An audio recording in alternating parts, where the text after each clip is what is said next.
Conto de Natal de Ildefonso Juvenal. Voz Iba Mendes. Naquela noite feliz de 25 de dezembro do ano 749 de Roma, achando-se alguns pastores guardando seus rebanhos nos arredores de Belém, viram-se subitamente envolvidos por um clarão deslumbrante que lhes causou grande espanto e temor. Provinha aquela estonteante claridade da auréola de luz que circundava a fronte de um anjo do Senhor, descido dos altos céus, para anunciar, de preferência aos humildes pastores, um feliz acontecimento sem igual no mundo. O anjo aproximou-se dos pastores e disse-lhes: Não temais, trago-vos uma grata nova, que há de alegrar a todos. E então lhes anunciou que o Salvador, vaticinado pelos profetas, havia nascido naquela noite na ditosa cidade de Belém. Depois lhes revelou o sinal pelo qual eles reconheceriam o divino infante. Achareis um menino envolto em mantilhas e reclinado num presépio. Logo, espíritos celestes se acercaram daquele mensageiro divino e louvaram a Deus, cantando em suave melodia: Glória a Deus nas alturas e paz na terra aos homens de boa vontade. E um astro de peregrino e extraordinário fulgor, jamais igualado, resplandeceu no firmamento, enchendo a todos de admiração e júbilo.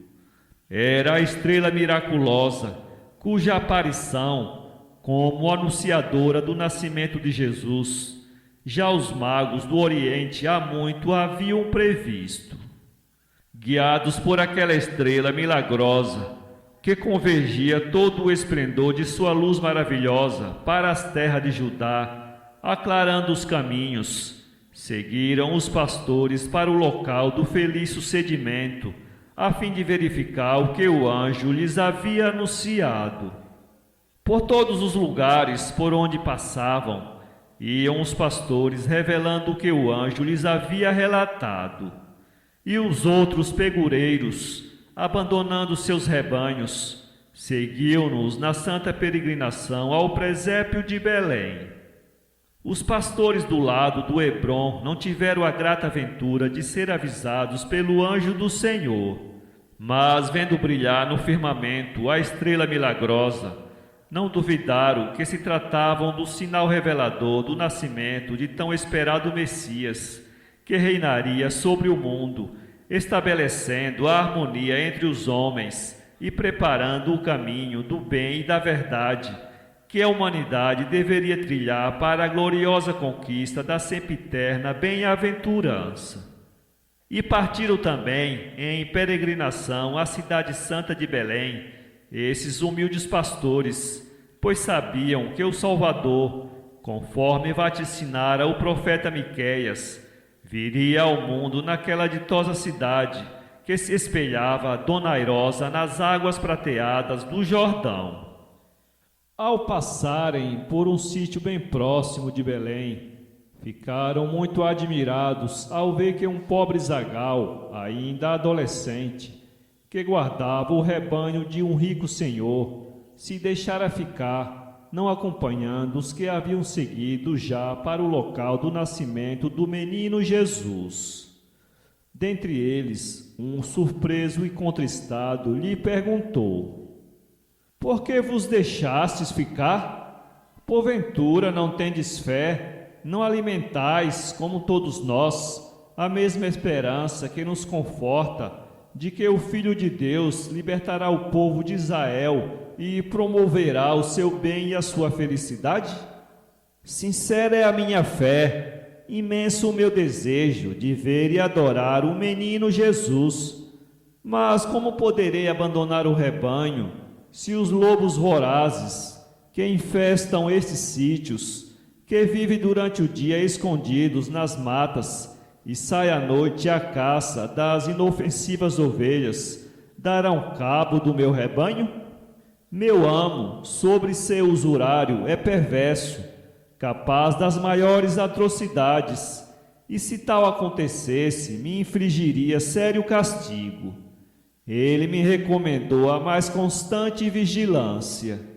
Devo permanecer de atalaia para anunciar a aproximação das feras, a fim de que o meu senhor e todos os seus servos acorram a combatê-las. Ah, se eu encontrasse pessoa que se propusesse ficar em meu lugar, com que satisfação iria convosco ver e adorar o menino Jesus?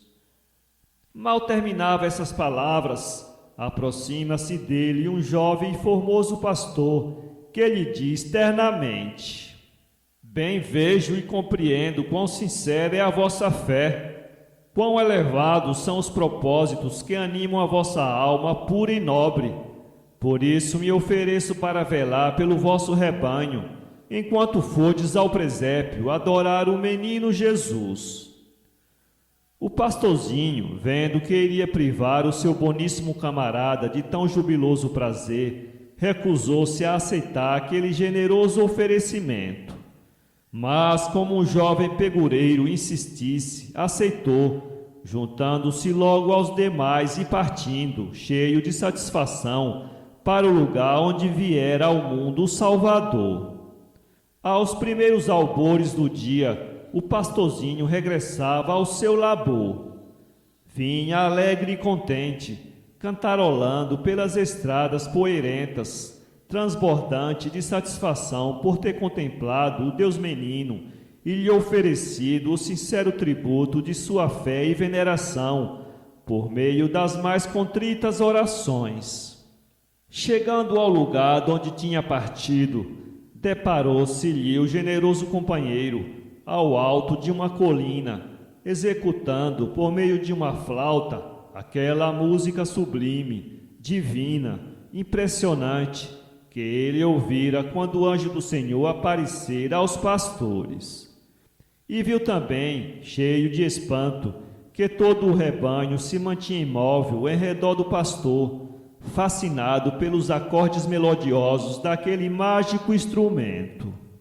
Os pastores, regressando do presépio, ao passarem por ali, encheram-se também de espanto ao ouvir o jovem e estranho zagal tocar em seu mágico instrumento aquela música sugestiva e divina que, horas antes, tinham escutado, cantada pelo coro dos anjos descidos dos céus.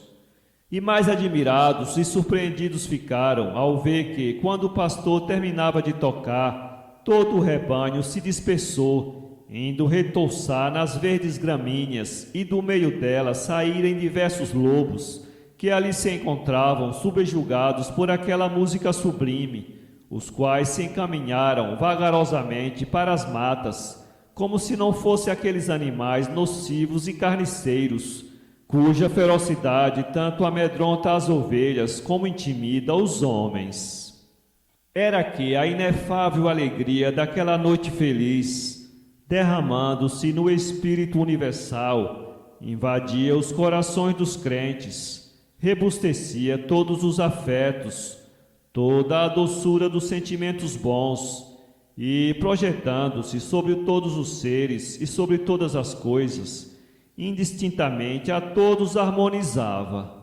Os homens confraternizavam, banindo dos corações as maldades que neles se aninhavam.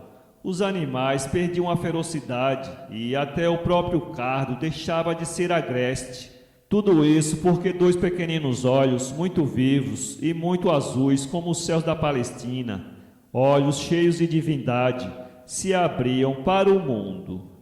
E era aquele olhar divino, cheio de piedade e doçura, que, projetando-se sobre todos os seres e sobre todas as coisas, operava aquele suavíssimo milagre. Bendito seja o divino olhar de Jesus, luz de todas as ciências, ideal de todas as artes, alívio de todas as dores, esperança de todas as almas, farol esplendoroso que se alevanta sobre os escolhos do mundo, Bálsamo celeste que suaviza as asperezas da vida, fortaleza poderosa no meio de nossas lutas, arca salvadora no dilúvio das nossas lágrimas. Bendito seja. Para ler esse conto, acesse www.poeteiro.com